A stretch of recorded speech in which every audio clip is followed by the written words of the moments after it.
வெளியூர் பயணமா? ரிசர்வேஷன் கிடைக்கலையா? படிக்கட்டு ஏறி இறங்க ரொம்ப சிரமமா இருக்கா? டிராப் டாக்ஸி புக் பண்ணுங்க. ஒரு வழி கட்டணம் மட்டுமே. டிராப் டாக்ஸி, எங்கும் எப்போதும். ஆதி திராவிடர் நலத்துறை சார்பில் நடத்தப்பட்டு வரும் சமூக நீதி விடுதியில் படிக்கும் மாணவர்களுக்கு உரிய நேரத்தில் உணவு வழங்காததை கண்டித்து மாணவர்கள் போராட்டத்தில் ஈடுபட்டது பெரும் பரபரப்பை ஏற்படுத்தியுள்ளது. பெரியார் அரசு கலை கல்லூரியில் ஆதி திராவிடர் நலத்துறை சார்பில் நடத்தப்பட்டு வரும் சமூக நீதி விடுதியில் படிக்கும் 88க்கும் மேற்பட்ட மாணவர்களுக்கு சரியான நேரத்தில் உணவு வழங்கப்படுவது இல்லை என்ற குற்றச்சாட்டு எழுந்துள்ளது. மாணவர்கள் தங்கும் விடுதியின் விடுதி காப்பாளர் முறையாக விடுதிக்கு வருவது இல்லை.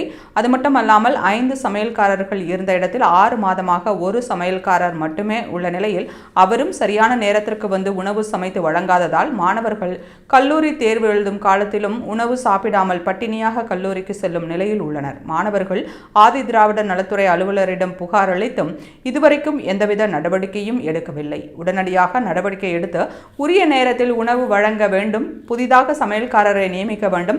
காப்பாளர் விடுதியில் தங்க வேண்டும். விடுதியில் பாதுகாவலர் போட வேண்டும் உள்ளிட்ட பல்வேறு கோரிக்கைகளை முன்வைத்து உணவு சாப்பிடாமல் மாணவர்கள் போராட்டத்தில் ஈடுபட்டனர்.